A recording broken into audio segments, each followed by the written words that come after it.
and Cosmic Skeptic said no. So there were some interesting objections that he made, and that's what we want to discuss, primarily his objection about infinity. So if you watch that debate, you'll be familiar with what he said, and you'll track with us. If you didn't watch the debate, it's okay. We've got a few clips that I'm going to play during the interview, and so that should catch you up to speed. But joining me, thankfully, is Dr. Liz Jackson herself. I'll go ahead and pull her in here. Hey, Dr. Jackson. Hey, everyone. How's it going? So, I will go ahead and let's say this. Usually we do some kind of brief introduction. You've been on my channel twice now, so you can make it as brief as you want. You can just make it what's happening now during this global pandemic. What's happening? Yeah, so I guess really briefly, I think most people probably know me, but I am a philosopher. I did my PhD at Notre Dame. Now I'm a research fellow at a school in Australia, Australian National University, and I'm starting as a professor in Toronto in the fall. So right now I'm actually in Michigan with my fiance. What am I doing? Doing some research, teaching online, which I just started doing, so that's been fun, but different. Teaching online is very different. And helping my fiance fix up his house, actually. So we just finished up concrete countertops, actually. So that's kind of fun. But yeah, so that's a little bit about me. Perfect.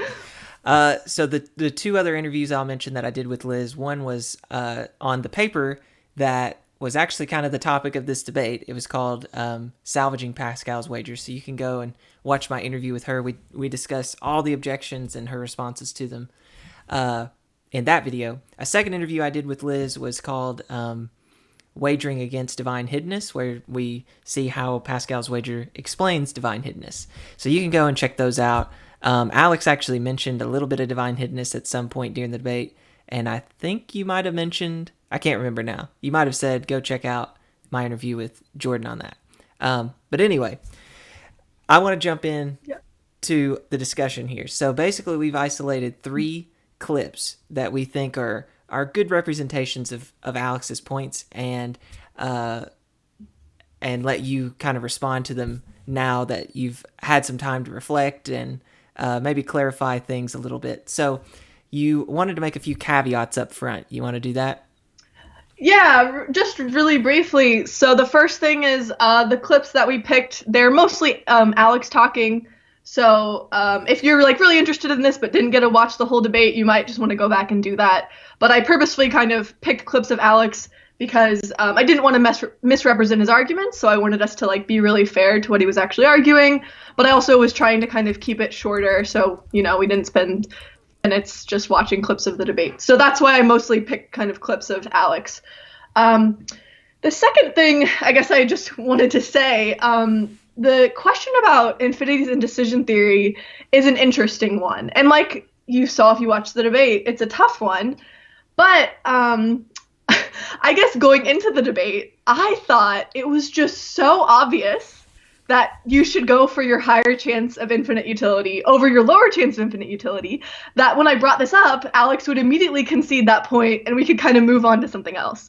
And so it's funny because this actually ended up taking up like 3/4 of the debate. I would say it was his major sticking point. I mean, he did make other points, but he spent a lot. He kept repeating this objection again and again and again.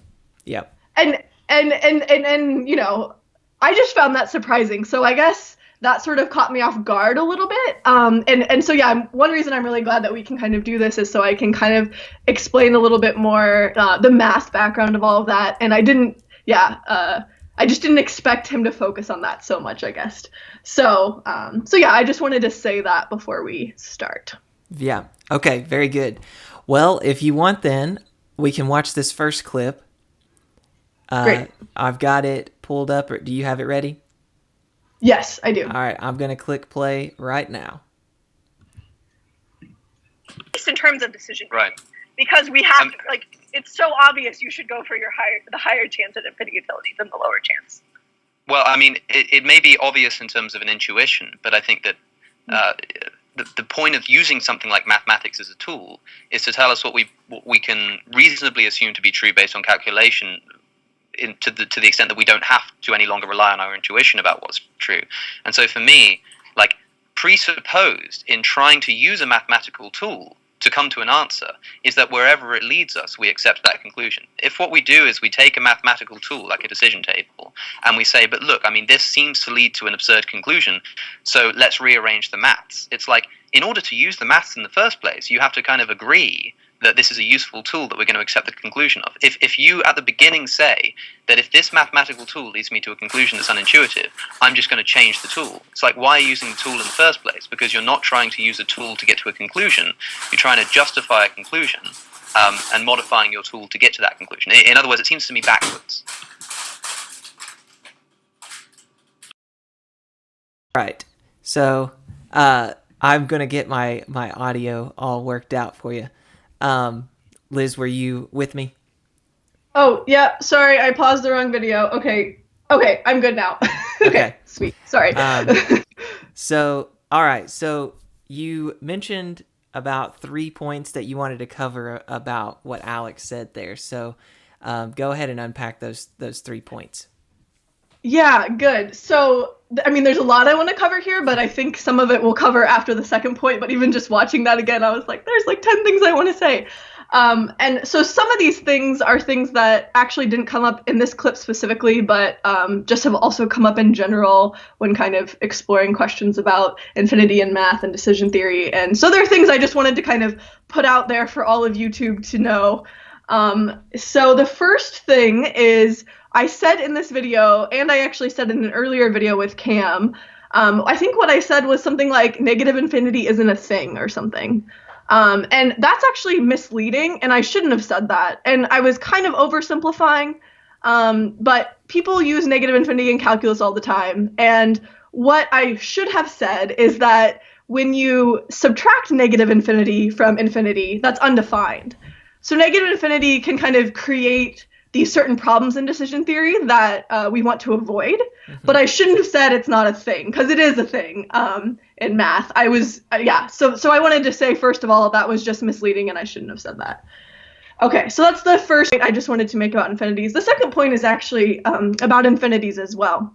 And this has to do with the fact that it is very mathematically standard that there are different sizes of infinities. And there are two sort of ways we can understand sizes. And there's two different rankings. There's ordinal rankings and there's cardinal rankings. So when you ordinally rank numbers, you rank them like first, second, third, fourth, fifth. So you can think about this like the college football playoffs, right? Mm-hmm. It might have Alabama, Clemson, Notre Dame, Ohio State, or something. It doesn't tell you how much better Alabama is than Clemson. Alabama might be like twice as good as Clemson. You wouldn't know. It just puts them in an order for you. Mm-hmm. So then there's cardinal rankings. Cardinal rankings are when you actually know how much better something is than something else. So I think also on the college football playoffs, they tell you like how many votes each team got.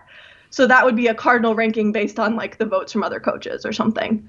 So you can see, at least by a certain number, how much better Alabama is than, Clemson or whatever. And so these two categories actually both apply to sizes of infinities. So so this is sort of not related to the clip directly, but I think it's just helpful background for all of us to have. Yeah. Okay, so when it comes to ordinally ranked infinities, well, maybe I should say this first. When two infinities are cardinally the same size, what that means is that they can be put into a one-to-one correspondence. So for each member of this infinity, you can put it into a one-to-one correspondence with each member of this infinity. And what's interesting is that you can actually put the counting numbers 1, 2, 3, 4, 5 into a one-to-one correspondence with like the even numbers or the odd numbers. So even though that's kind of weird, they're actually cardinally the same size. So then there's this really interesting proof. It's called Cantor's diagonalization theorem. Just if you don't know what it is, just look it up on YouTube. There's actually some really good simple videos that explain it. And we can't go into all the details here. But what it shows is that the counting numbers, or the evens or the odds, because they're all the same size cardinally, they're actually cardinally smaller than the irrational numbers, which is decimals that can't be turned into fractions, so like pi. So Cantor actually proved that the irrational numbers are cardinally larger than the counting numbers, which is really interesting, so that they can't be put into a one-to-one correspondence. So this, I mean, obviously, you can debate his proof, but I think it's pretty mathematically standard that there are different cardinal sizes of infinity. Okay, so that's the first thing I wanted to say. Now, going back to the ordinals, where it was first, second, third, fourth, there is also different ordinal sizes of infinity. And it's interesting because infinity plus 1 is often taken to be ordinally larger than just infinity. So it's weird because they can be put into a one-to-one correspondence. I'm pretty sure, yeah, they can be put into one-to-one correspondence, but you can kind of rank them ordinally. So in some sense, in an ordinal sense, infinity plus 1 is bigger than infinity. So this is important because at the end of the video, I was talking about infinity plus $10 versus just infinity. Yeah. And it is true that infinity plus $10 is larger than infinity, and you can understand that using just these ordinal rankings of infinities. But what's kind of weird about ordinals is, so in normal finite numbers, 3 plus 4 is the same as 4 plus 3. And that's actually not true when it comes to ordinal infinities. Infinity plus 1 is bigger than infinity, but 1 plus infinity is not. Let me slow that down. Let me think about that. Infinity plus 1 is bigger than infinity, but 1 plus infinity is not. I know. Isn't that weird? Yes, that's odd. Yeah. So anyway, I guess I just wanted that as a little bit of background, and I maybe should have said this more in the debate too, but I already had like 3 caveats there anyway. So but I just think it's useful to know that mathematicians think there are different sizes of infinities, and I mean there's live debates about how many sizes, but some of them think there's like an infinite number of sizes of infinities even. So I think this is useful sort of background when we're thinking about kind of comparing infinities, that mathematicians tend to think that there's different sizes of infinities as well. So those were 2 sort of like background assumptions about infinities.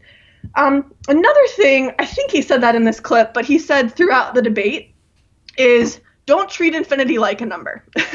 That was something that he said multiple times. And so, I mean, one thing, this is like something like a philosopher would probably say is, well, what does that mean? Like, what does it mean to treat infinity like a number? So one interpretation of that claim is that you shouldn't just multiply a probability times infinity and then just say, the result is infinity, so, the expected value is infinite. But that's actually the whole point of what I was trying to argue, is that we shouldn't do that. We shouldn't just say, oh, Christianity times infinity, whatever the probability is, that's infinite. Islam times infinity, whatever the probability is, that's infinite. Oh, the situation where atheists go to heaven and theists go to hell, that's really improbable, but multiply that by infinity and that's infinite. So the whole point of the game show analogy that I gave, which is you have 2 doors. Behind the first door, there's a 90% chance of getting infinite utility. Behind the second door, there's a 10% chance of getting infinite utility. Clearly, you should pick the first door. It gives you a higher chance of getting infinite utility. The whole point of that is that we shouldn't treat infinity like a number, at least in the sense that we're just multiplying by it, multiplying probabilities by it. So we're going to talk about this more, I think, after the second timestamp. But what I suggest, and I probably should have gone into more in the debate, is I think we should use a more sophisticated mathematical method to compare infinities. And the one that we have in our paper utilizes limits and ratios. So we're not multiplying anything by infinity. We're only multiplying finite numbers, but then we're looking at those numbers in the limit and then comparing the ratios between the different worldviews. So that was more like background, but we'll get into some more sort of direct, I think, responses to some of his points maybe after the second clip. Did you want to add anything, by the way? I've been No, that was good. I wanted to let you go, and there's several people in the comments that are looking for some clarification. So obviously, it should be said up front. this is a difficult concept to wrap your mind around. Infinity is very difficult. So it's don't feel bad if you're like, wait a minute, that went over my head or something like that. Like it's okay. So what I'm hearing, and we can discuss this back and forth. Brando in particular was like, can we slow that down and break that down just a little bit more, just so we have we can make it as simple as possible without making it simplistic. So there are two kind of categories that we can look at infinity, that we can put in or discuss infinity being a part of. One category is called ordinals, and then the other's cardinals. Yeah. So the ordinal, you said, it's not ranking them, or anything like that. It's just kind of like ordering them. If that makes sense. You could say it's ranking them, but it's not. I guess it depends what you mean by ranking. It's not telling you how much bigger one is than the other. Mm-hmm. This was like the college football playoffs. Mm-hmm. Okay. So yeah. It's not telling you how much bigger this infinity is than the other infinity if we're talking about ordinals. It's just telling you that it is bigger. It is bigger than what then? So if I have infinity plus 1 and infinity, I can rank infinity plus 1 as larger than infinity, even though technically they can be put into a 1-to-1 correspondence. I will say too, it's hard, it's confusing, and what I'm sort of doing right now is reporting my admittedly limited understanding of the way mathematicians treat this. But if you say like, why do they do that, or why does infinity plus 1, why is that ordinarily larger but not 1 plus infinity?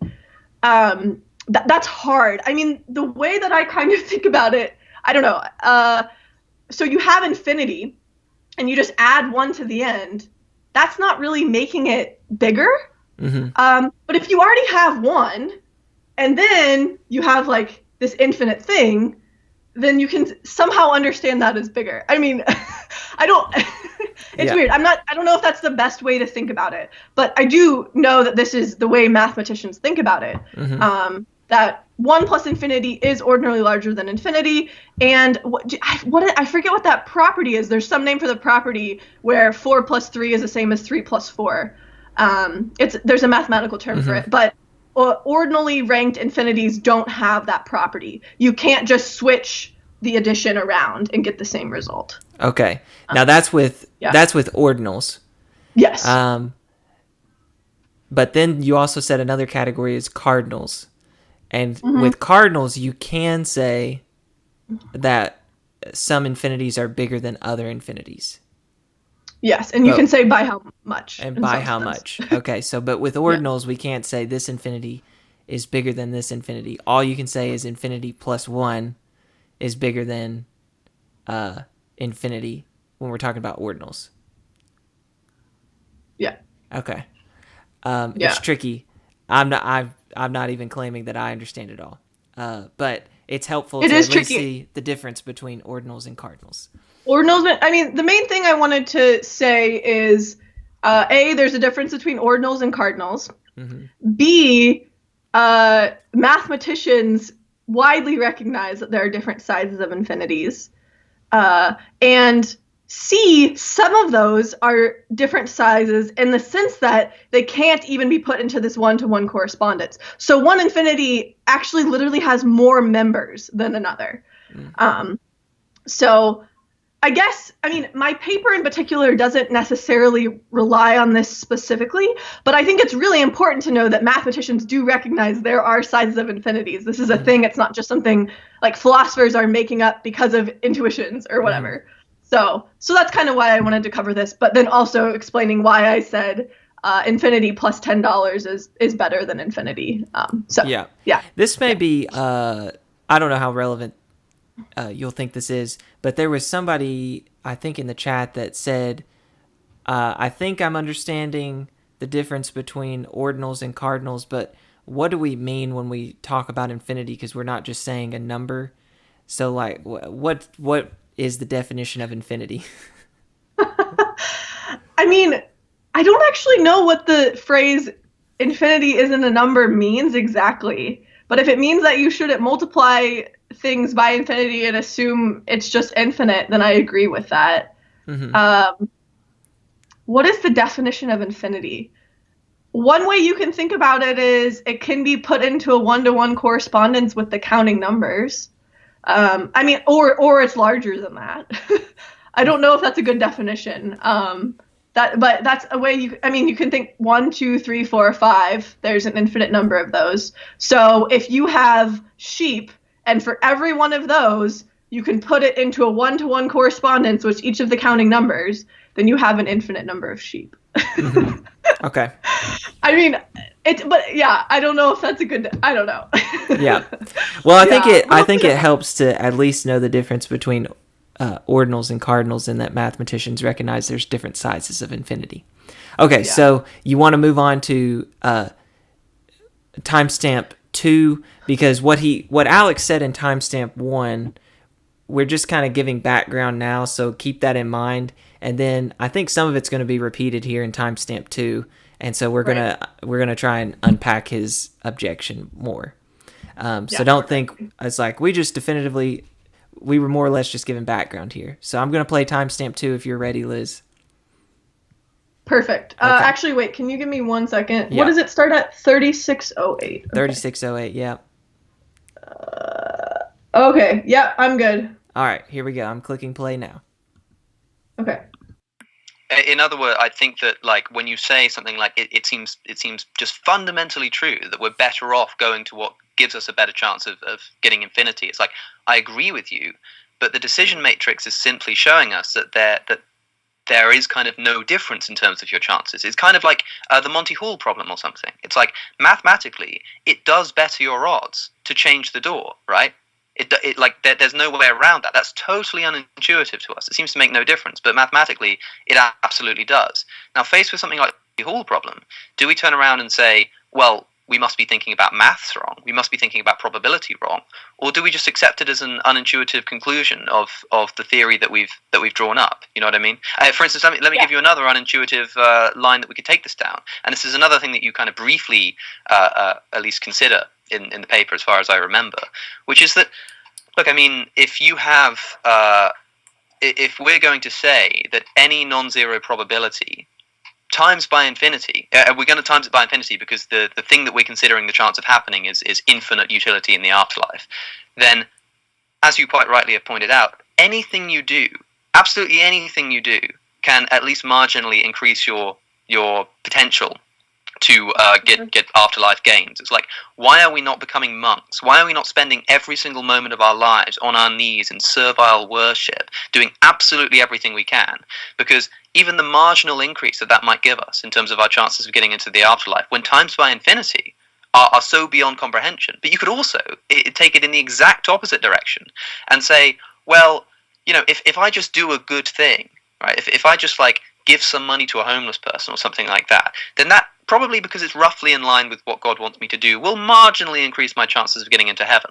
But that marginal probability times by the infinite utility of heaven, that equals infinity, right? So as long as I do that little thing, then it kind of works, and I'm going to achieve this infinite, and there's no need for me to go any further. So it kind of takes you in both directions. And again, the problem that highlights for me is that if you use infinities in this manner, if you try and multiply them by each other, this kind of thing, then it leads you in one way and it leads you in the other way too. I just don't think it. I don't think it works. I don't think we can be timesing it because we're treating infinity like a number when it's not. All right. So great. Okay. So it may help. So far all we've done is just kind of give a little background to the concept of infinity. It may help to mention the point that you were making with the doors. Yeah. Because that's the kind of that's the analogy that Alex is objecting to right now. So maybe lay out what you were saying when you talk about these two doors first, and then you can summarize if you want what Alex is saying, and then critique it. Yeah, no, that's a good idea. So Okay. Well, one thing I want to say just very first is both of the slides that I had on the channel during the debate, actually neither of those represented my wager or my view of what should be done with the wager. And I think that confused people. And I think that might have been why there was a misconception that I was trying to like treat infinity like a number or multiply by infinity. Those slides were just supposed to actually illustrate the problem. And so actually a lot of what Alex said in that clip, I kind of agree with. Depending on how you interpret it exactly. But let me give the two doors analogy first. So this analogy is basically just supposed to show that your chance at getting infinity matters. So you're on a game show, there's two doors, and the game show host says to you, behind each door, there's some chance at getting infinite utility, something infinitely good, something infinitely valuable. Behind the first door, that chance is 99%. It's almost guaranteed. And behind the second door, that chance is 1%. So it's a very low chance. So if you're just doing this thing where you take infinity, multiply it by the probability, and then say, well, infinity times anything positive is just infinite, then it seems like, well, both doors just have an infinite expected value. So you should be indifferent between them. So it doesn't matter which one you pick. Yeah. It doesn't matter which one you pick. And that's crazy. So one thing to note here, what I'm not saying is, oh, the math is bad news for Pascal's wager. And since Pascal's wager must be a good argument, let's change the math. That is not what I'm saying at all. I'm saying clearly we should go for a higher chance rather than a lower chance at getting something infinitely valuable. Assuming that thing is something we want, we should go for our highest chance of it. So it's not this like change the math to kind of make Pascal's wager work. It's like change the math because this is obviously the wrong result for our decision making. And I guess another thing I wanted to say too, sorry, I hope this isn't just me ranting, but I think I used the phrase modify the math in the debate, and I don't even like that phrase because that phrase sort of makes it sound like all mathematicians think this thing, but like we should challenge that and we should say that mathematicians are wrong and we're right. And then if you're further misunderstanding what I'm saying, what you think I'm saying is I'm right because I think Pascal's wager is a good argument, so we should just deny what all mathematicians believe. Mm-hmm. Yeah. And that's actually not true either. And in fact, a lot of the points that Alex was making in the video were actually exactly the ways I was suggesting we should modify, but I wasn't saying we should modify the math. I'm just saying we should modify this idea that infinity times a certain probability is always equal, and it doesn't matter what the probability is. So as far as I know, mathematicians don't all say that. I don't even know if most of them do. I think it's more just like this intuition you have, like, oh, you multiply something positive by infinity, since it's infinite, it's just going to be the same. I don't think that's like a mathematical theorem or something that like most mathematicians believe. I think it's just this naive kind of thought you might have when you're thinking about multiplication and infinity. Mm-hmm. And I'm just saying, look, obviously we should go for our higher chance rather than our lower chance. So we shouldn't treat these the same, at least in decision making. And so that's, and again, he kept calling that my intuition. Mm-hmm. But I don't even want to, I mean, again, it's interesting in debates because just what you label something as makes such a big difference. And the fact that he labeled that as an intuition, I think made people think, oh, it's just this like hunch she has. Mm-hmm. But I just think it's like so clearly and obviously true that you shouldn't be indifferent between these two doors. Mm-hmm. And that you should, and so the reason, maybe I'll bring this around to Pascal's wager. So the reason this matters for Pascal's wager is because of this thing that's called the many gods objections. I bet a lot of the audience knows what it is. But they say, look, maybe Pascal's wager was initially framed in terms of you should believe in God because you have a lot to gain and a little to lose. But should you wager for Christianity? Should you wager for Islam? Should you wager for a different religion? How do we pick? And given that all these religions have both heaven and hell, it seems like the probabilities don't matter because we just take whatever probability it is, multiply that by infinity, and then they're all infinite. And then if you think there's some chance that atheists go to heaven and theists go to hell, then you can actually even get the result that you shouldn't be a theist rather than atheist because, again, you just multiply it by infinity. And so then the game show analogy is supposed to show, actually, no, we shouldn't treat all religions the same. We shouldn't do this kind of like naive multiplying thing. Instead, we should go for our higher chance at infinite utility rather than a lower chance at infinite utility, which, as we'll see when we get into the paper, it ends up getting a little more complex, but the sort of most simple way to think about it is you should wager on the religion that you think is most likely to be true. Mm-hmm. Yeah, when wager on the religion that you think is most likely to be true, which we can add this little phrase. I don't know if you'll agree with this. When you're faced with options that have infinite expected value. Yeah. If you're comparing something that has a finite expected value and this to something that has an infinite expected value, then take the one with infinite expected value. No, yeah, absolutely. I say it in a simple way just to try to kind of make it accessible and kind of a slogan for people to remember. But yes, that's absolutely right. And one way you could do this is just define religion as something that kind of has these infinite expected values. If you want to say no, certain religions don't have that, then you would say you could call it an infinite religion or you could give it a different label.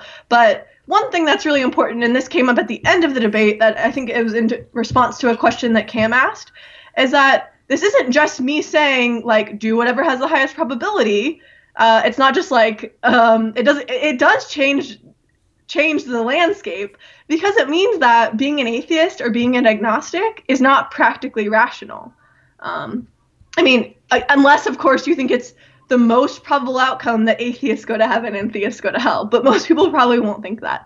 So for most people, it's not going to be rational to be an atheist or to be an agnostic, even if you think there's a 99.9% chance like that atheism is true. And so that's why this is actually a pretty controversial claim. It's not just saying go for the highest probability thing, because it has to have this infinite expected utility involved. So I think that's important to emphasize, and I think it's something that might be easy to miss, especially if you haven't, read the paper or aren't familiar with my work. So you said that when we watched that clip, he actually agrees at first, right? Yeah. He actually agrees at first that you get this result that we see. Wait, this isn't correct. But I feel like later, as the debate went on, he kind of went in the opposite direction. So what do you think about that? Yeah, in the clip, Alex is great, and he was super nice for this whole debate. I want to say that too. But he was kind of going back and forth a little bit in between sort of maybe two ways of viewing things.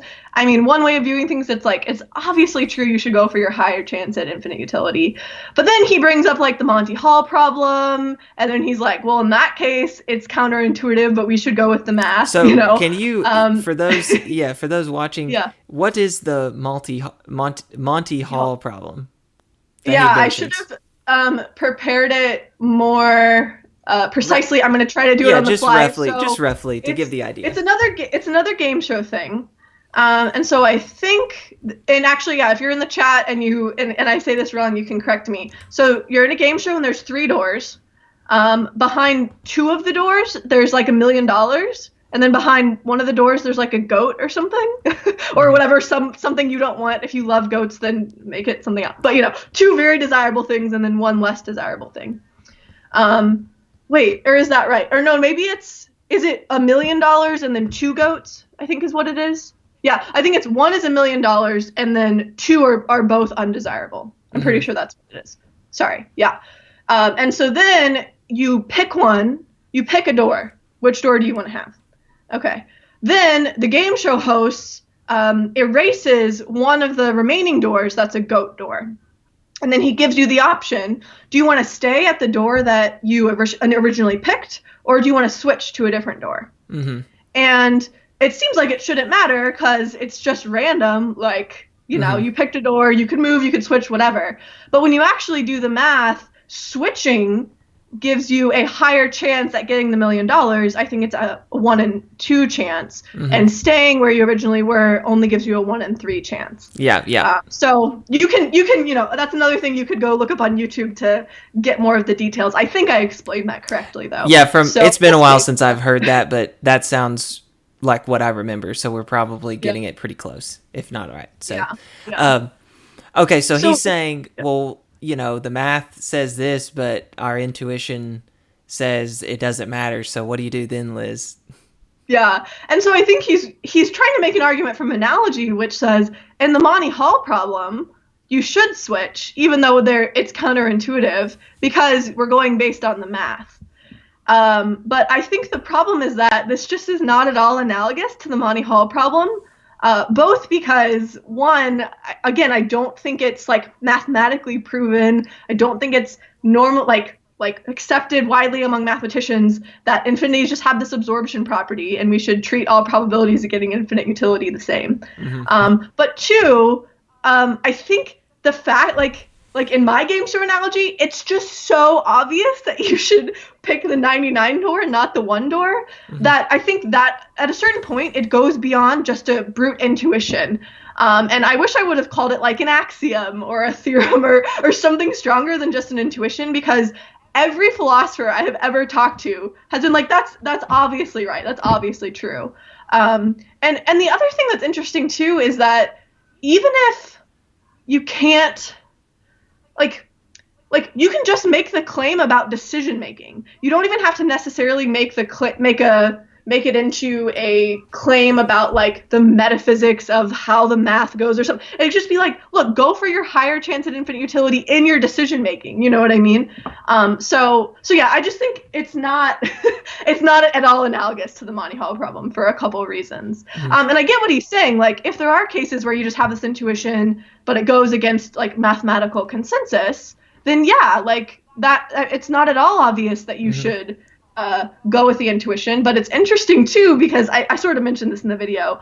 I think math actually ultimately bottoms out in intuitions. I mean, you use intuitions to justify basic judgments and mm-hmm. then use those to prove more complex judgments. But ultimately, math kind of bottoms out in intuition. That's too. What I thought during the debate. Yeah. There were kind of two thoughts when Alex made that point that I had, and you've kind of already said it, so we were thinking along the same lines. Is math has these axioms that you drill down far enough, and that's what you're going to use as a starting point to build from. Right. And so I don't think that you're going to just be able to get around intuitions if we want to. And you're calling them axioms, and that's the point. Is like math has certain axioms that we just take to be the case. The second thing that I thought was that was worth thinking about for Alex's response was, so he brings up the Monty Hall problem as a rebuttal to kind of to your analogy and saying like, okay, we should pick the door when we're faced with these two doors, both with infinite utility, both have a chance of having infinite utility. One of them only has a 1% chance. The other has a 99% chance. Which one do you want to pick? And you say, obviously pick the one with the 99% chance of infinite utility. And his response was, but wait, if we, decide to reject this absorption property that infinity has, then you're just modifying the math to fit your intuition, but you wouldn't do that for the Monty Hall problem. Or at least like the Monty Hall problem is analogous to your little game show. And in that case, we say it is widely accepted. Yeah, you should. The math shows that you should pick a different door, no matter if it goes against your intuition or not. But like you said, this point like hinges on how close of an analogy is the Monty Hall problem to your case. And you already pointed out two differences. Now, I'm sure Alex would have some kind of thing to say in response to those. But yeah, I think it isn't at all clear, or at least people should really think about how close are these analogies, the Monty Hall problem and what you're describing. I think probably when people reflect on it, they're gonna notice that there's some big differences there.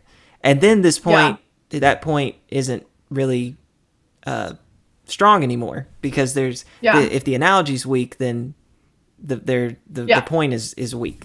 So and two, I mean, I actually wish what I would have done is just been like, hey, Alex, like, let's say you are in this game show, my game show, not the Monty Hall, where there's a 99 and a 1. Like, do you just flip a coin? Do you just, like, close your eyes and point? Like, like what would you do? Because I was interpreting him as, because during the debate, it feels like he's going back and forth between, I'd pick the intuition or I'd go with infinity.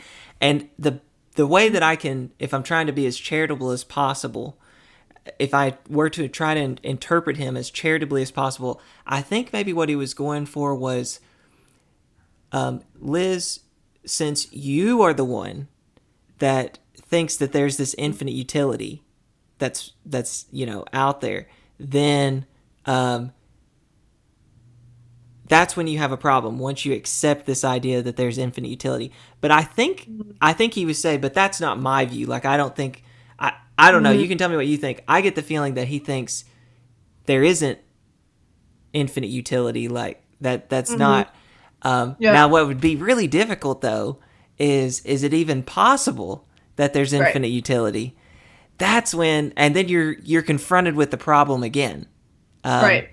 And so maybe that's what's kind of interesting and cool about Pascal's wager is that you don't have to establish a lot of these claims as a high probability. Like, even the possibility of infinite utility or, a possibility of an afterlife can get the wager going, right?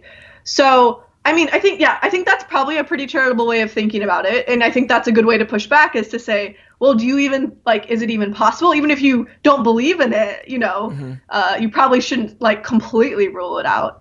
And another thing he hinted at a couple times is, this is just way too complicated. We just need to stop thinking about infinities at all and just use finite numbers in our decision making.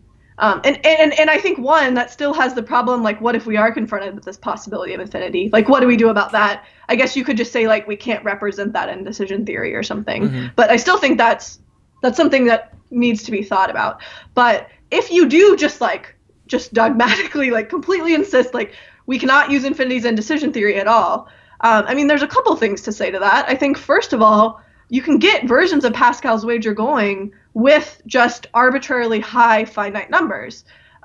This is what Mike Rhoda does. There's a couple different people in the literature that don't use infinities, but they just use really, really big finite numbers. So they don't rely on this idea that heaven is necessarily infinitely good. They just say it's really, really, really, really good, but in a finite sense. Yeah. And the reason I don't like this, and I think I said this in the video, is because then you can't get it, that you can't get that you should wager for the religion you take to be most probable, because if your credence in that religion is super, super low, so you think the probability is just really, really low, then you would have to make the finite values higher to get the math to work out, which you could just do, but then there's kind of this weird back and forth, so it's kind of easier to just do the infinities. But even then, like I said, I think you can still get a lot of people with really low credences in atheism wager. You can tell me what you think about this kind of characterization. So as I listen to Alex, make this specific objection about infinity, if you're watching this channel, you're probably familiar with my playlist of videos on Michael Rhoda's version of Pascal's wager.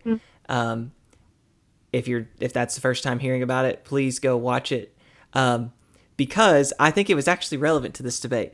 This objection that Alex pushed would have no effect on Rhoda's version, and so this was the characterization that I said. I hope you don't.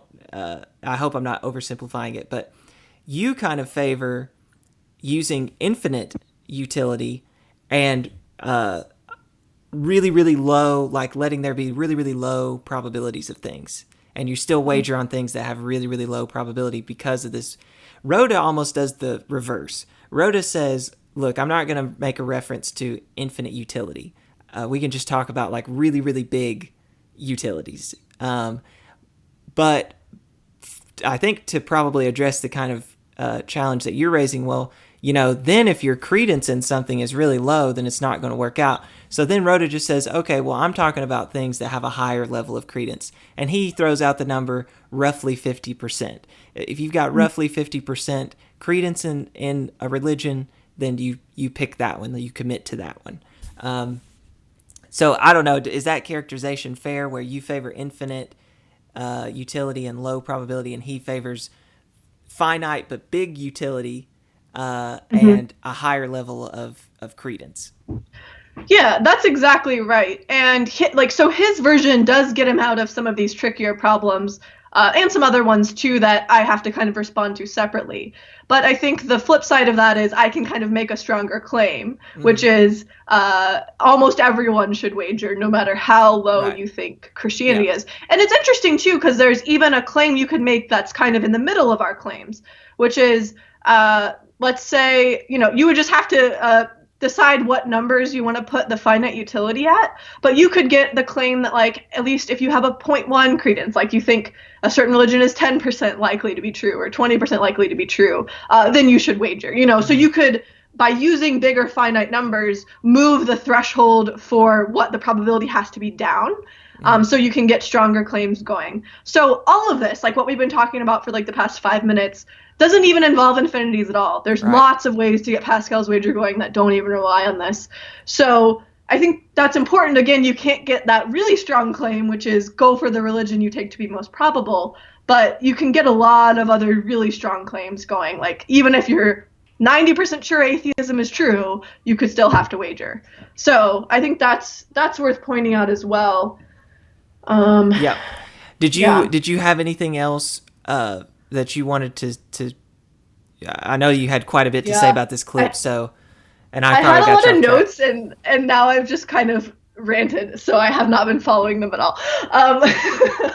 Do we want to show some of the stuff in the paper? Did you want to use some of those, or what do you think? Maybe this would be a good time to do that. So, and I think on the page in the notes that we made for this, you mentioned you can get versions of the wager going without infinity, and that's what we just talked about. So keep that in mind. Like, Alex's objection is really only targeting versions of the wager that reference infinity. Rhoda's version doesn't do that. I've made videos on that. Go check it out. Then this objection goes away. But we shouldn't just give up and say, well, Alex's objection, I can't use this version of Pascal's wager anymore because of Alex's objection. You actually have a way to compare infinities that you lay out in the paper, Salvaging Pascal's Wager. And so what I'm going to do for those watching, I'm going to pull up that paper, and specifically whichever table you want me to show, there's several in there. Yeah. And we can just explain kind of how the table's set up, just so people get an idea of what it's saying. And and then I think you'll follow along just fine. So let's do that. So why don't we do table first? That's the one that has the worldviews listed with the credences and utilities and time periods. Yep. We have a method of comparing religions using that doesn't rely on treating infinity as a number. It doesn't rely on multiplying by infinity. And we give an extended example on the paper to show how this can work. It can make sense of doing an infinite version of Pascal's wager, but it doesn't get into these problems where you just multiply it by infinity, and so you can't do anything about it. But what's interesting is it also gets us around the many gods objection, because basically what we do is we just build all the different religions into the decision matrix, and then you can just do decision theory. Instead of it just being believe in God, not believe in God, you just put all the religions in the decision matrix. So what we say in the paper is we kind of incorporate the many gods objection rather than trying to set it aside or push it away. We say, no, well, cool, there's lots of religions. We can just, use decision theory to decide between those. So that's a little background. I've got table 4 pulled up. Okay. I can look at it on my own screen. Okay. So break that table down, because ultimately the goal in going through these tables is to show you how you can actually compare infinities. So go ahead. Or infinite utility, I mean. Yeah. So we just made up a fake character who assigns these probabilities to various religions. So we only consider, 8 religions, I think, here, but you could easily add more. We just kind of did 8 8 kind of major ones here. So that's the worldview column. There's atheism, universalism, which is everyone goes to heaven. Plato is based on a religion in Plato's Republic. And then the others are more familiar kind of traditional religions. And then credence. Credence is like subjective probability. So that's how probable do you think this religion is? And so this person they think atheism is 50% probable. They think universalism is 20% probable. And then it gets increasingly smaller from there. So a couple at 10, couple at 3, and then Christianity is at 1. Yeah. Okay. So those are the credence, probabilities. That column credence is the likelihood. So you've got the worldviews that you described there, and then credence is how likely those are. And I think you were trying to be pretty generous here. Yeah. I think you have a higher credence than 0.01 in Christianity. But yeah. But this was not necessarily representing our credences. We were just giving a hypothetical, agent in what credences they might have. So that's basically that's saying Christianity has a 0.1% chance. I'm sorry. Or it would be a 1% chance. I'm sorry. Yeah. Christianity has a 1% chance on this model. Now everyone brings their own subjective credences to the table here. So you can do the math yourself based on what credence you would give. But okay, so that's that column. What about the utility and disutility? Yeah, so if I remember correctly, I think what this represents is either how good or how bad it would be per year in the afterlife. And we also actually have one table where we include like the earthly life as well. Mm-hmm. So it's how good or how bad it would be, if you like followed that religion or if you kind of lived according to that worldview, how good or bad would it be per year? Mm-hmm. So this is something that often when I'm talking about Pascal's wager, especially in interviews, I don't talk about as much because I think comparing like Islam heaven to the Christian heaven, it gets tricky, and I think a lot of people probably wouldn't have strong opinions that one heaven's way better than the other. I mean, they might, but I sort of, for simplification, treat those as similar when I'm talking about this. So that's why I say you should go for the religion that you have like the highest credence in. But it can get more complicated if you think. So in this case, what we did is we basically said the hell of Islam and Christianity is twice as bad as the hell of other religions. Mm-hmm. So you might notice. Yeah. 20D would be 20 disutility. So we just did that as a example of how this could work, how you can kind of play around with these numbers. But again, I think a lot of people might have those the same. If you wanted to go and like study what different religions teach about the afterlife, then you might think like the hell of one religion doesn't sound nearly as bad as the hell of another, or the heaven of one sounds way better than the heaven of another. We also just gave all the heavens the same value. Mm-hmm. So again, some of this was just to simplify. And this paper is more about how can we get the math to work in infinite decision theory rather than kind of debating theological assumptions. Exactly. About Yeah. So what about that time? That's why what about that time column, the time period? Then the time period column is basically how long you get the relevant reward or punishment. So for atheism, it's 100 years. We're assuming most atheists don't believe in an afterlife. And then the Plato's religion, Andy was the one who did this. I guess in the Republic he suggests that there's a religion where you live like 10,000 years and then you cease to exist. And then again, this might not be all versions of Buddhism, but there are some versions of Buddhism that just have a very, very, very long but finite afterlife. So 100 trillion was what we picked for that. And then the blanks mean that the afterlife goes on indefinitely.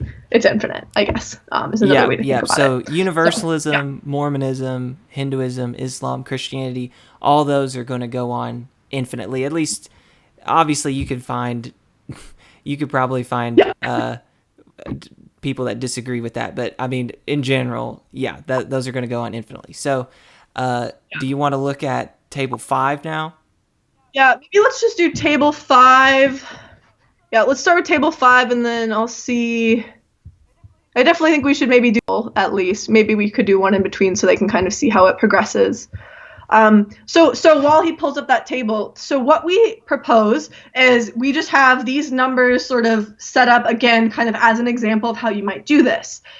Then you make a standard decision theory table. So this is similar to the ones that we pulled up in the debate, but these are going to be a lot more complex. And what you do is you put increasingly large but finite numbers into that table. And then you calculate the expected values. And so we do, actually, I forgot. So we have 2 tables. So the first one is just after 1 year, and then we have a table after 100 years. So we're looking right now at the 1 year table, but there's going to be several where you look at different time periods, like how long things have been going on. Yeah. So after 1 year, you might notice everything has a negative expected value except for atheism, right? And that's primarily because this person has the highest credence in atheism. So one way you could even think about this is you could think about it like, if all I care about is the next year of my life, how should I live? So this would say, like an atheist, because atheism has a much higher expected value than these others. Yep. So that's table 5. I mean, yeah, I don't know if the way we calculated these numbers is just based on standard decision theory. So you take the probability of each religion. So do you still have the table up? Yep. Okay, yeah. So I'll just give a quick example. You take the probability of each religion and then you multiply it down the column. And then to figure out the expected value, you add up each row. And we get the utilities that are in each column from that first chart that we were talking about. So I encourage you to look at the paper for more detail. The main thing I think I wanted to show here is just, if all you cared about was 1 year of your life and you had a high credence in atheism, then you should live like an atheist. Mm-hmm. So I think because we can that has table 6 the greatest expected value. So look at that far right column. Yeah. If you want to know like what was the specific mathematical steps, you can look at the paper or ask later. We can try to describe it. It's actually not complicated. It's just hard to do with words. Yeah. I actually made a video. I'll bring myself in real quick and then we'll go to the next table. I made a video explaining decision theory, and it's like 6 minutes. It's very nice and simple. I've had a lot of positive feedback about that video that, this makes good sense. It's really not hard. It's basically just multiplication and addition. It's really not bad. So anyway, pulling back up this table, what I want you to pay attention to is the expected value on the far right. So after just 1 year, atheism had the best expected value. So that would say, okay, live like an atheist. But now we're going to look at a table where we consider what things will look like in 100 years. And so I've got that table pulled up now. The tricky part about this one is some of the tables on the next page. So you're only seeing like the top rows. There's a couple rows that go into the next page too, but I'll show those in a second. So go ahead and tell us about table 6 here. Yeah, I think we can spend a little less time on this one because it's basically the same numbers from the other table with just some more zeros on the ends, I think. Yeah. And that's because, so remember on our first table, we had that column that was time periods. And so what a time period is, again, it's how long does the utility and the disutility apply to that worldview. Mm-hmm. And all of the religions that we were considering, or the worldviews we were considering, I guess, had a time period of at least 100 years. So basically what we're assuming, just to be, like, for the sake of simplicity, is you live to be 100 and then you die. Yeah. At least you biologically die. So this basically actually has the same ratios of expected values to our previous table. Again, the numbers are just bigger because we're considering it over 100 years rather than just over 1 year. But again, if all you care about is the next 100 years of your life, or I guess the first 100 years of your life, then you should still act like an atheist, given the way we sort of set up this example. Yeah. Live like an atheist. So now I'm going to go to table 7. Okay. If my thing will turn. There we go. Okay. So now I've got table 7 pulled up. Okay, great. So this is interesting. Now things are very different, right? So this is, let's say, now you're just thinking about the first possible 10,000 years. So you die after 100, and then what would be the first 9,900 years of the afterlife. So atheism looks terrible. It's at negative 200,000. It's the lowest by far. Universalism is also bad. Christianity and Islam are also bad. Christianity's bad. Hinduism and Mormonism aren't great. Islam's doing okay, and that's partially because you had a higher credence in it than Christianity, but it also had the bad. Remember, Christianity and Islam both had like worse hells. And the top two are Buddhism and the religion from Plato's Republic. I don't want to call it Platonism because that's a different view. Yeah. So it's interesting though, as you make the time period longer, the expected values drastically change. So if you only care about the first 10,000 years, you should no longer be an atheist. You should either do the Plato's Republic religion or Buddhism. Yep.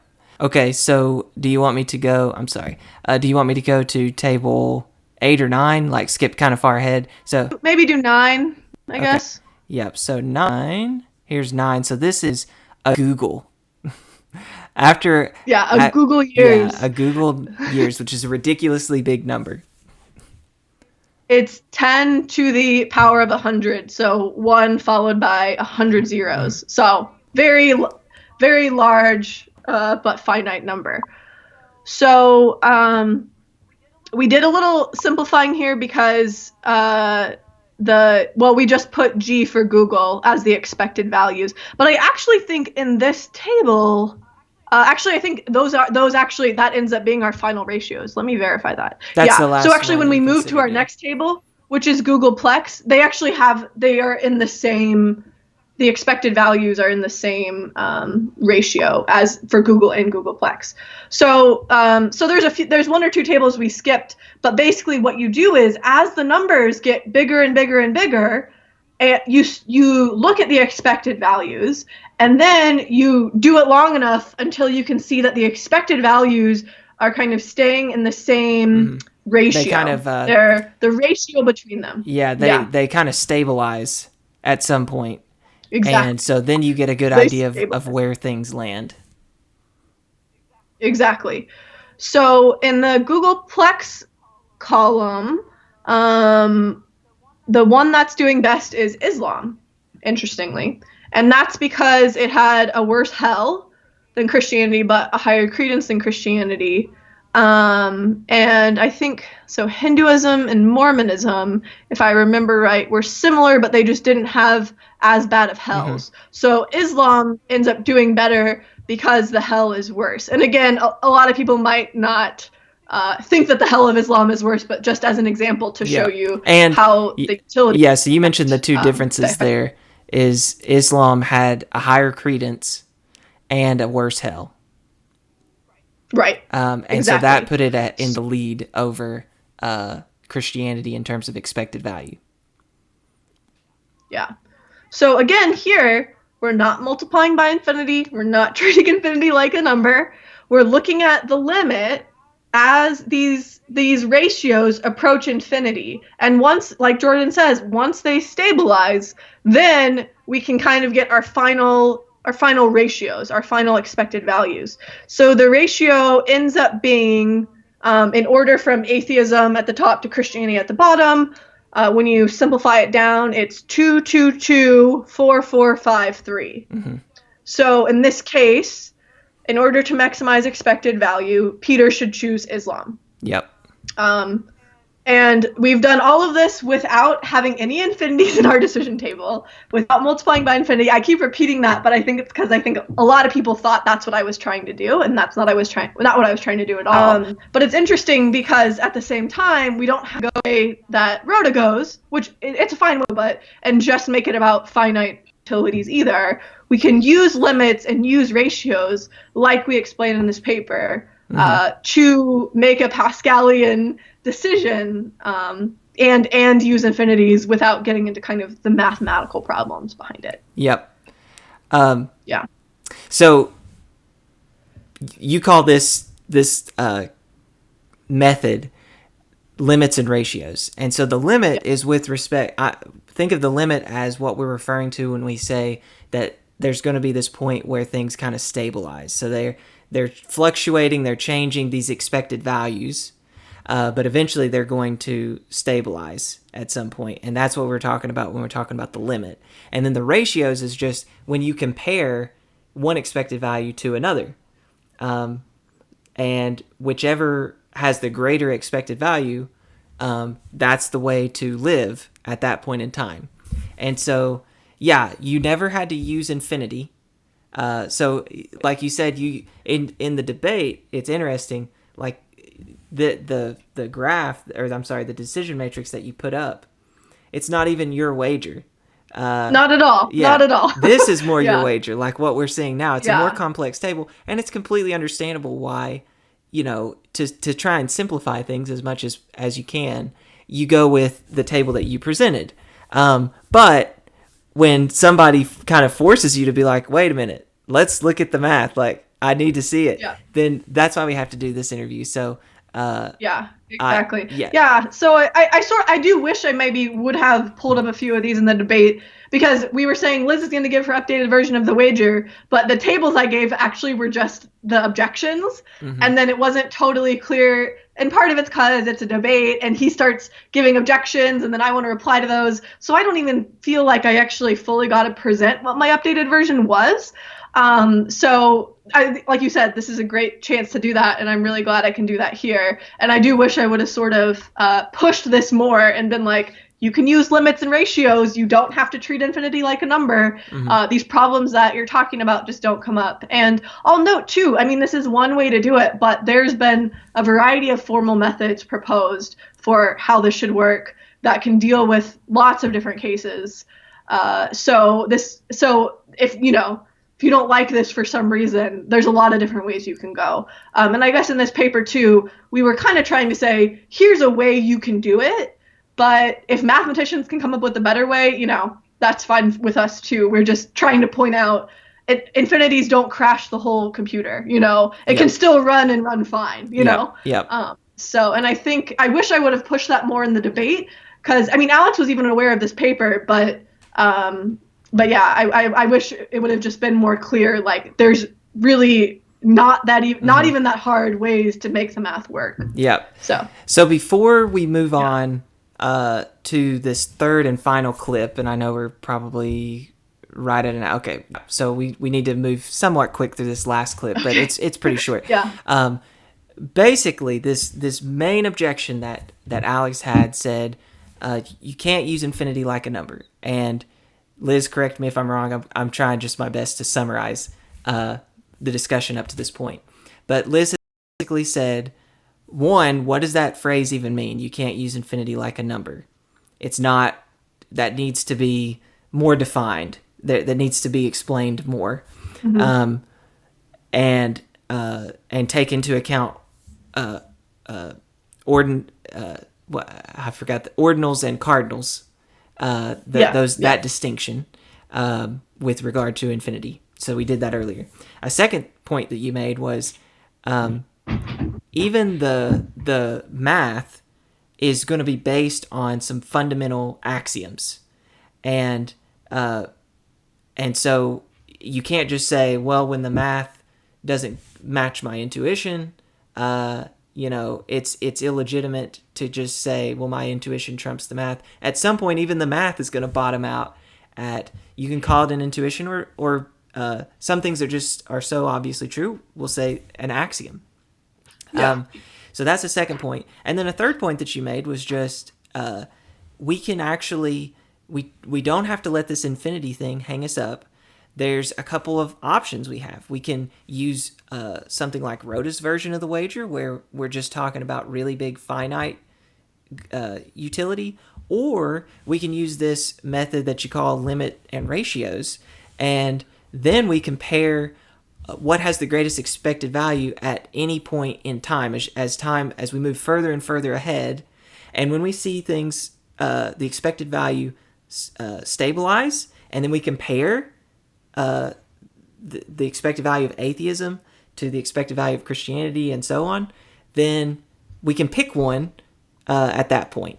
So I'm just trying to give the broadest summary I can. That's great. I mean, yeah, like basically in that last clip, he's kind of in between these two. And here's one way to think about it. He's saying we can't use infinities altogether. They crash things. Okay, if you reject infinities, we can go with Rhoda's version and use big finite numbers and even get something stronger than Rhoda's version, like we talked about, where you could have like a 0.2 or 0.1 credence. If you say, no, we should keep infinities, but look, the many gods objection, they're all infinite at the end. Well, then he's doing the exact thing that he was saying we shouldn't be doing, which is just naively multiplying by infinity and treating it like a number. And I agree we shouldn't do that. I mean, that's kind of the whole point of it's what like I was you can't have it both ways. So. You can't have the many gods objection and the mixed strategies objection, and deny that you can that infinity has this absorption property. You can't have it all. Exactly. You can't have all three. Either you say infinity has this absorption property, and because of that, my many gods and mixed strategies objection go through, and then we just shift. We can shift either Rhoda's version or the limits and ratios, which is what you do in the paper to address the many gods and mixed strategies objection.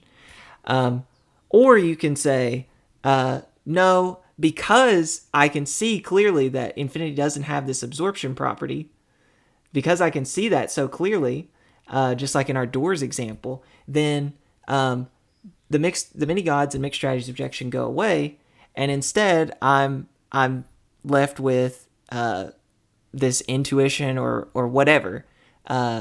So yeah, I think I probably lost it somewhere in there, but you get the idea. Like, you can't have all of those. You have to. Some are mutually incompatible.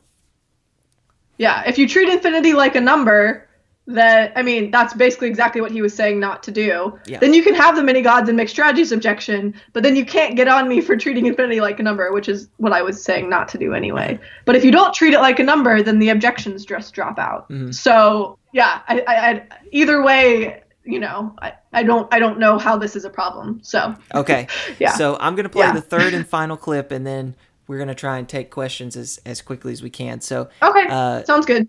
Are you at that point in the video where you can click play? Oh, yeah. What was it was 1:10:29? Yep.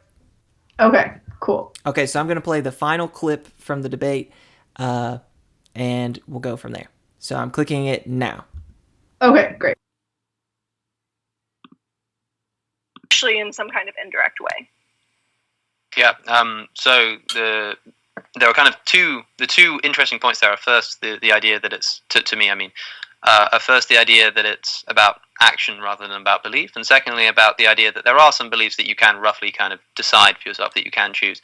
I still think that you don't get to choose your beliefs, even in a situation where you're genuinely torn. You don't just get to make the decision. You don't get to just choose it. You still have to be motivated in one way or the other. Now, what you might do is decide to force motivation in one way or another. You might say, like, well, I'm on the fence about this issue, but I kind of want to believe this thing, so I'm going to kind of indulge in that literature. I'm going to indulge in that culture. I'm going to indulge in those arguments and kind of ignore the other side just so that kind of makes me feel that that's the case, right? This, to me, is the definition of intellectual dishonesty and confirmation bias. To say, look, I don't know Christianity or atheism is best, but I'm roughly on board with the idea that it would be better for me to believe in God because of Pascal's work. And so I say, well, I'm just gonna indulge in Christian literature. I'm just gonna start going to church, and I'm gonna avoid reading atheistic literature because that might pull me in the other direction. I'm gonna do what I can, in other words, to kind of dogmatically instill within myself this belief. That to me seems like an incredibly dishonest way to come to a belief, and that's the end of that clip.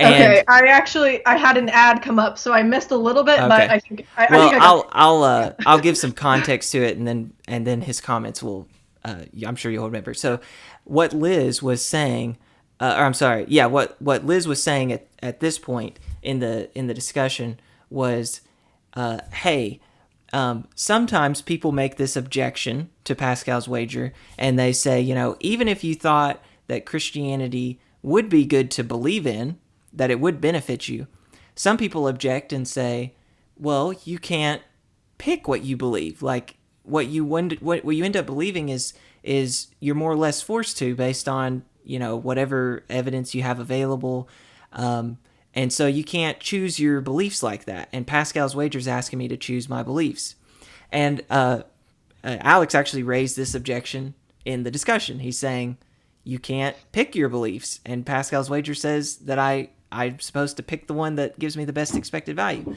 but I can't do that.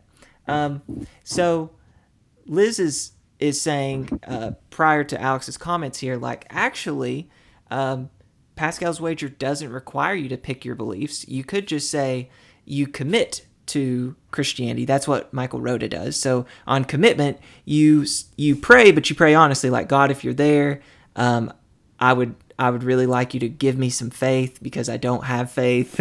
And so you're just being honest with yourself. You meet with you read religious texts, you attend religious services, you have you're friends with religious people, you discuss these matters with them, you look at arguments and evidence. All that's a part of it, and that's just commitment. And you can do those things. That's not a problem. Now, Liz actually takes a slightly more controversial position, and that is that there are some cases where you can pick what you believe, and it's when you're in these kind of like torn cases where the evidence it's not clear, so you could see yourself going either way. And she described that in the debate, and so Alex's comments are kind of in response to that, just to give the little context there. So Liz, you can comment on what Alex said. Yeah, absolutely. So I think something I said in the debate too, but I just want to emphasize here as well, is there's two totally separate questions, right? The first question is just a question about what we can do. Can we control our beliefs? Can we act in certain ways? Obviously we can, like, you can go to church, you have control over that, unless you think like we don't have free will at all, but we're setting that view aside. So, so it's just a question about what we can control. And what's interesting is I sort of brought up some reasons to think that at least in some cases we can control our beliefs. And then he gives a separate objection to that, which I don't want to dismiss because I think it's an important objection. But his response to that isn't, no, we don't actually have control in those cases. His response is, oh, well, that would be epistemically bad, or that would be irrational, so we shouldn't do that. But that's not the question of, do we have control? Can we do it? That's a separate question. That's the question of, should we do it? That kind of objection assumes you can do that, but if you did do that, then you would be wrong. There, you somehow like slap on the wrist, like, don't do that. Right. But when you say don't do that, that assumes I can do it. And so that's an important point. He never really addressed. Then at the end of the video, he said, I don't.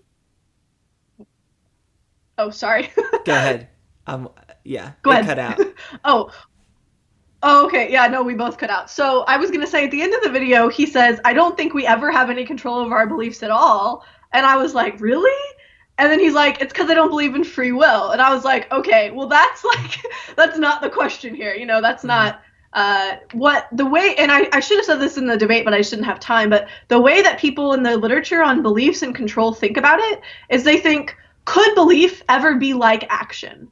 Could belief ever be like an action like raising your hand, where you just believe something immediately? Or could it be an action like making dinner, where you don't do it immediately, but you kind of, in a short sort of process, get yourself to a place where, you have dinner?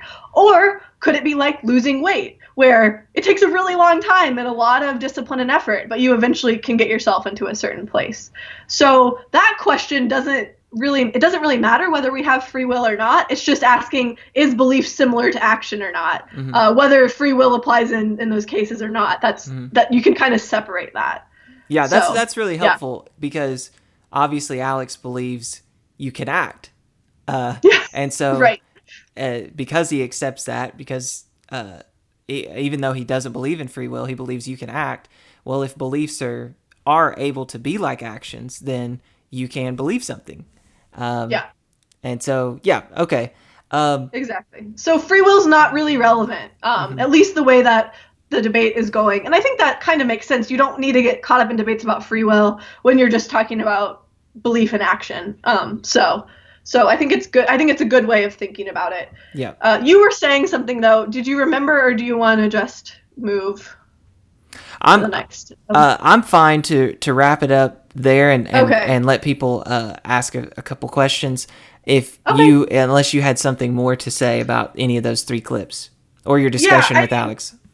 I think briefly addressing the question of what exactly the wager has you do and the extent to which that's, so not whether we have control over it, but whether that's epistemically rational or not. Yeah. I think I'll just say something about that really quickly.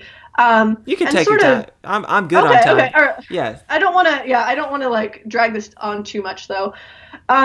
So it's interesting because if you think about these cases where you are sort of torn between two things, I think he was suggesting if you just kind of pick one, especially if you pick one for like a practical reason, then that's automatically just irrational. That's confirmation bias. That's really bad. But I just don't think that's true. So here's some examples that I've been thinking about. So one example, let's say like you have a new colleague and your colleague, you don't really know them that well, but they haven't given you the best impression. Like maybe they don't smile very much. Maybe one time you wave at them in the hallway and they ignore you, but you don't know if they saw you. So you have a little bit of evidence that they're not a great person or they wouldn't be a great friend, but your evidence could kind of go either way. Like you're not really sure. Mm-hmm. Okay. So you could believe, they're kind of a jerk, but you could believe, no, they're not a jerk. In this case, I actually think it's totally legit for you to kind of, for a practical reason, try to say, I don't actually have really good evidence that they're a jerk. My evidence sort of could go either way. And so I'm going to believe the best of them, at least until my evidence is decisive. You know what I mean? Mm-hmm. I don't think this is the epitome of epistemic irrationality and, or whatever. I think and part of the point of these cases is that actually the epistemic lets you go either way. That's sort of stipulated as part of the case. Mm-hmm. Going either way would be epistemically okay. Mm-hmm. So then if you kind of let a practical reason come in and say, it would be much better for our relationship if I was initially nice to them and believed the best of them, mm-hmm. That is epistemically fine, and it seems fine to be motivated to do that for a practical reason. Another case that one of my friends gave me that's kind of similar. My friend Ian gave me this case. So he said, let's say you're a philosopher and you've been really struggling with solipsism. Solipsism is the view that no other minds exist. So you're the only mind. Like everything else is like an illusion, or you're in the Truman Show or whatever. One way that I've used to characterize it is it's almost like picture yourself in the Matrix, except, in the Matrix movie, there's like Neo and other people that are all hooked in.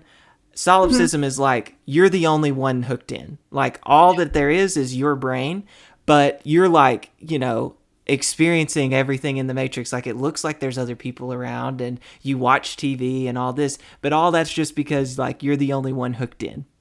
Yeah. That's kind of the view. So let's say you've been reading like a bunch of arguments for this view. But, like, the default view is kind of, like, that there are other people. So let's say you're really torn. Like, you're really torn between solipsism and the view that there are other people. There are other minds, right? And because you've been struggling with this so much and thinking about it so much, you're actually, like, getting really depressed. And distracting from your time with your family, distracting from your friendships. It's really making your life a lot worse. Mm-hmm. So because you're kind of torn between solipsism and not solipsism, and that sort of, choosing to do whatever you can to believe that your friends and family do exist will just make you so much happier and healthier. There's two ways of thinking about it. One way to think about it is you kind of just choose to believe that. You sort of just say, I'm just going to believe they exist. I kind of resolve to believe that. Or you could sort of change which evidence you focus on. So you could stop reading all those arguments for solipsism and instead read some arguments against solipsism. You can kind of change your evidence gathering practices, or change, stop hanging out with all these philosophers and just like go hang out with some normal people that don't think about this weird stuff or whatever, Mm-hmm. So either way you go, that doesn't seem epistemically irrational at all. So I guess, yeah, I mean, I think there's further questions here. I haven't fully given the answer. And I also don't necessarily think that every case of Pascal's wager is automatically epistemically irrational. But the main point I wanted to give with this example, and then like your new colleague example, was that controlling your beliefs in this way doesn't automatically lead to epistemic irrationality. Mm-hmm. So yeah, that was... how much time do we have? I wonder if I could throw in a little... I'll try to say it in like 2 minutes. So one of the examples that Rhoda gives in his book is, imagine that you have a brother, and your brother is a computer engineer and programmer, and he travels to some country in the Middle East, and suddenly he disappears. Like, you don't hear from him. You just know that he went there, mm-hmm. and then you don't hear from him again, and you're like, what happened? So within like, a year or something like that, you receive this letter, and it's typed up, so it's not like handwriting, like you can't tell, is that my brother's handwriting? But it says, I'm your brother. This is your brother. I was kidnapped by this militant rebel group or whatever, and they're only allowing me to communicate with you, and you're the only one that I'll ever be able to communicate with again, and I'm just asking you that you write me letters, right, because I will read them. You're the only contact I have. Now, you can press the analogy as much as you want. We'll report that to the FBI and stuff. So say you do all that. Okay, but at the end of the day, when it all shakes out, it's like, we don't know if your brother's still alive. We can't tell, right? So maybe he's alive, maybe he's dead, maybe this is the truth, maybe it isn't. So at that point, what do? Well, you can, continue to like try and gather evidence forever and be like, is that my brother? Is it not? But one thing you could do is say, you know what? I'm gonna write letters to him, because I think that, that'd be the loving thing to do. If I really am the only contact, if he is still alive and I really am the only contact he has, he's going to be pretty miserable if he does, but at least I can continue this love relationship that we have if I write him letters. And so you do. And if somebody came along and objected and said like, well, that's the epitome of, what was the phrase Alex used? Epistemic irrationality or confirmation bias. Yeah. If you just, choose to only focus on the evidence that it is him, then I just, in that kind of case, I'm like, I couldn't blame someone if they wrote letters in this case. I mean, it seems to me like that's actually might be the loving thing to do, regardless of the, how the evidence shakes out. And that's kind of, Pascal's wager doesn't have to be just focused on you. That's what I like so much about Rhoda's version, is people think like, what's the utility for me?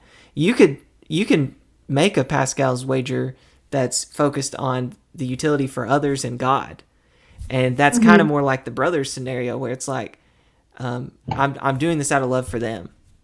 I don't know. I think that could be something that it doesn't suddenly seem so like confirmation bias. You know what I mean? Like if you only focus on that. Okay. Well, let's look at some questions. Got a few. I'll try to keep them to about 10 more minutes, Liz, if you're okay with that. So. Yeah, okay. For sure. So Comrade Peep said, does Pascal's wager imply there's some relationship between the utility and justification for belief?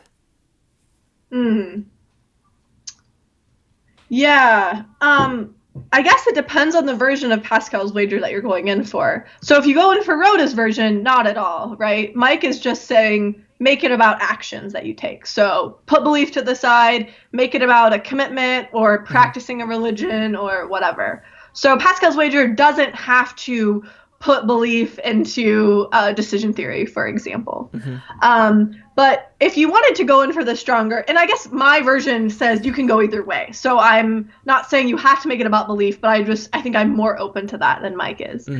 So if you do want to go in for a stronger version, then you could think about sort of using decision theory to decide what you should believe, which might sound weird, but it can be done, and actually a lot of people do it. And interestingly, we probably shouldn't go into this, but just something you could look up if you're interested. There's a whole thing that's called epistemic decision theory, and it's basically using decision theory as like a way to decide beliefs and give epistemic norms. So if you wanted to Google that, I bet you could find some articles on it. I actually have some other papers I'm working on it. But yeah, so if you did want to make it about belief, then yeah, you would be kind of using decision theory to decide what to believe. Okay, then I don't know how to say Indirish, maybe? Indie Irish. That's my friend Ryan. Oh, okay, Indie Irish. Yeah. I'm sorry, he was responding to Comrade Peep, the guy that just asked that, so... okay. Let's see. Jonathan Becker said, "It seems like the wager should push me toward adopting the most extreme, exclusivist version of a religion. Is that true? And if so, does it suggest a problem with the wager?" So earlier in the conversation, Jonathan Becker said, "I'm a universalist." And so he said, "I'm a universalist." And so Pascal's wager seems like it's actually trying to make me think that somehow God's less loving. And so that his question kind of makes sense in light of that comment. So what do you think about that? Yeah, it's interesting. So if you're like, I'm a Christian, but I'm a universalist, well, most Christians don't think that believing universalism is something that's going to make you go to heaven or not go to heaven. So just believing universalism is like a true doctrine, but living as a Christian and practicing Christianity, the wager is not going to say you should or shouldn't do that. But what it does do, I guess, is it does make you kind of take seriously the possibility of hell. You can actually get versions of the wager going without hell if you think there are levels of heaven, or if you're open to the idea of annihilationism, which I guess maybe most universalists wouldn't. But you can at least get versions going without like hell, strictly speaking. But yeah, it does sort of make you take the possibility of hell seriously. But again, like Jordan said earlier, you don't have to believe in a hell. You just have to think that a hell is possible to kind of get it off the ground. And actually, that's even too strong to get versions of it off the ground. But you could get versions of it off the ground, again, with levels of heaven or with annihilationism. So yeah, I think that doesn't actually... There's more to the question, though. So the question also said, right, should it push me towards adopting the most extreme or exclusivist version of a religion? Well, I guess I sort of said no, because you can believe a universalist, but still be a Christian. You're saying you don't have to adopt it. You don't have to believe that thing's true. Really, I guess the thing is you just have to act in a way that maximizes expected value. Yeah. Right? So, I mean, as long as you're doing that, then however things shake out, it shakes out that way. It may be too simplistic, but you're not, because you're saying believing universalism isn't going to jeopardize that expected value, then it's not actually saying, you have to change your views about universalism. That's not what the wager would do. Exactly. Okay, so then 20 Faces says practical rationality requires that we maximize utility, but doesn't theoretical rationality require that we proportion our beliefs to the evidence instead? That's great. No, I love this question because I think it can kind of help me clarify what I was saying. So yeah, I actually think that's a really good way of putting it, and that's a common way that people think about it. Not everyone. So the view that we should proportion our beliefs to the evidence is called evidentialism. So not everyone is an evidentialist, but that's a very, very common view. So I will plug this because you mentioned evidentialism. My previous interview was with Dr. Andrew Moon, and it was on Reformed epistemology. And we discussed the evidentialist objection when it comes to epistemology with respect to theism. So if the evidence is against God, do we then lack warrant, I guess, for believing in God? And so Andrew Moon actually argued against that he thinks evidentialism is not the best way to go. He instead endorses Reformed epistemology. So I would encourage you to check that interview out. Okay, now you can continue with 20 Faces question. Yeah, so Andrew Moon might be someone that denies evidentialism, but I want to give it a fair shake because a lot of people are evidentialists, a lot of epistemologists are. So I guess the short answer to your question is yes. That is a very common view of both practical and epistemic rationality. And here's where I think it's important to understand what my claim is. So we talked about the action thing. We can make the wager in terms of action. But let's say we want to think about the wager in terms of belief. My claim is that there are certain cases where the evidence itself gives us options. So there isn't a perfect way to proportion our beliefs to the evidence because the evidence leaves it open. So, think about, the case where you have a little bit of evidence that your colleague isn't nice, but it's not at all conclusive. You don't have to believe they're not nice. Maybe you could and you wouldn't be irrational, but you could also not have the belief and be perfectly rational. So I'm focusing on these cases where the evidence kind of underdetermines what you should believe. So I'm not denying that you shouldn't proportion your beliefs to the evidence, but I'm just saying that there are certain cases where the evidence doesn't give you something to proportion to. At least specifically, the evidence kind of leaves it open. It gives you a choice. So those are the cases where I think it's really interesting to think about how Pascal's. Then we could maybe take Pascal's wager and apply it to beliefs without violating the idea that we should proportion our beliefs to the evidence. All right, couple more, and then we'll call it quits. Last one. We'll jump down. I'll read Comrade Peep's question. So we're like 3 comments from the end. Okay. Comrade Peep says, how do you go about assigning a probability on the existence of God? Yeah, that's good. And also I think something that's come up in a couple questions too is how do you assign probabilities to kind of various religions? So those are both important. So this sort of comes back to the thing I said at the very beginning of the initial debate, which is that decision theory is really interesting because it just sort of takes your personal probabilities as inputs. So it doesn't necessarily require you to figure out what the objective probability of all these religions are and then insert them into something.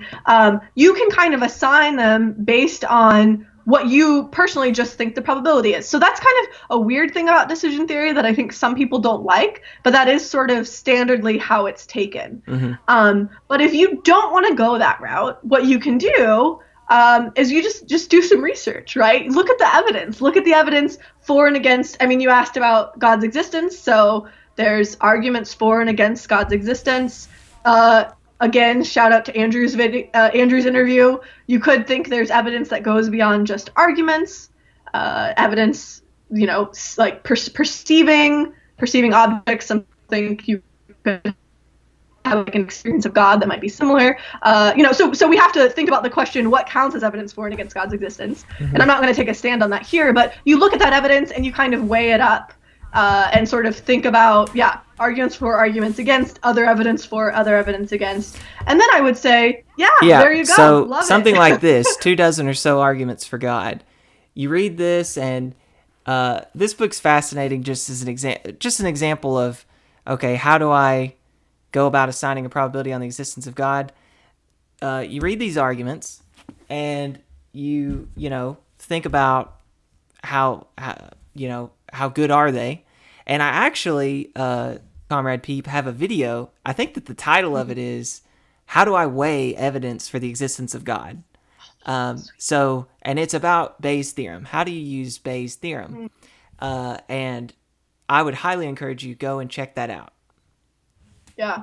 That's great. And yeah, and then I would say the same thing with various religions. You kind of look at what they're claiming.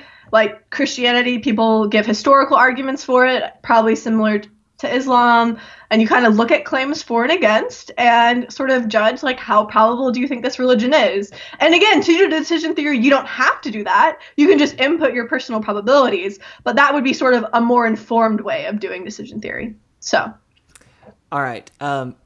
Last question.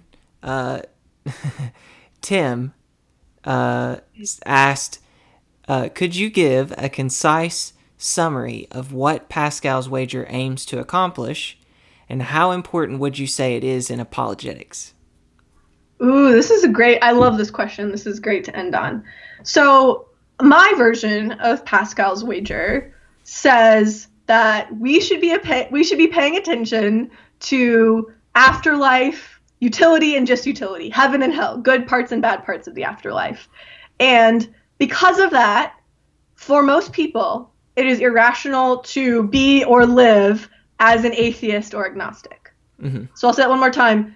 Because of afterlife, goods and bads, gains and losses, we should pay attention to those, and it's irrational for most people to live as an atheist or an agnostic or believe atheism or agnosticism. So I think that's really interesting because it means that most people should believe or practice a religion. I don't take a stand on which religion, but this actually is where your second question comes in, and I think it's really interesting. How important is this in apologetics? And what I think is really cool about Pascal's wager is it actually lowers the bar for arguments for certain religions or arguments even for the existence of God in general. Because if you think, well, you should wager for God even if your credence is really low, and then you can give me a bunch of arguments that Christianity is the highest probability religion. Mm-hmm. I mean, you don't have to raise it to 0.9 or even to like 0.6. You just have to raise it higher than the other religions. And like Mike Roda's is around 0.5. It doesn't even necessarily have to be that high. But I think it's cool because it sort of makes apologetics, there's less of a burden on apologetics to like prove that God exists or prove that Christianity is true. You just kind of have to make it a live enough possibility for people to sort of get the wager going. So I think it actually could play a very central role in apologetics. It depends on your way of going, but I think it's a really interesting and powerful argument. I like what I love the scapegoat mechanism. He watches a lot of my videos, and I always find his comments just awesome. So he said it raises the existential bar. That's a really cool way of putting it. I like that a lot, actually. I like that. It lowers the evidential bar and raises the existential bar. I'm going to start using that. Thank you, Scapegoat. That should be like the I don't know, like your channel's like saying, or I don't know. I like that a lot. That's great. That's a cool summary of Pascal's wager, actually. Yeah, that's great. All right. Well, we will wrap it up there. So thank you everyone for watching. For those that are curious, you'll remember I'm a teacher. So you may be wondering, when is Crash Course Apologetics going to make one of his like original videos? I love the interviews, but I also love his original videos. So I'm trying right now to finish out the videos. It's just taking some time because where COVID-19 has affected schools and everything's been moved to online, it's really delayed that process a whole lot. But I know that I've already got scripts written, and I'm working on putting the videos together. And then at the end of it all, fun announcement, I'm going to have on Mike Roda himself to critique me. No, well, he may critique me, I don't know. But he will come on and discuss the last third of the book, which is about people who have taken the wager. So he kind of makes a case for the wager, and then in the last third, he describes 3 different figures, well-known figures, who've taken the wager that he lays out. And so that should be really fun to do. So I look forward to that. That will be in June. I have some other interviews in between there now, but I'm really going to try and focus on finishing up these videos from Taking Pascal's Wager. And that way I can move on to other books. I've kind of been stuck in one book for a year. All right. Well, thanks everyone for watching. Hopefully we can get Liz back at some point. Maybe on she shared a really interesting paper with me the other day. So we'll figure that out. So thanks everyone, good. and we will check, or we will see you again next time.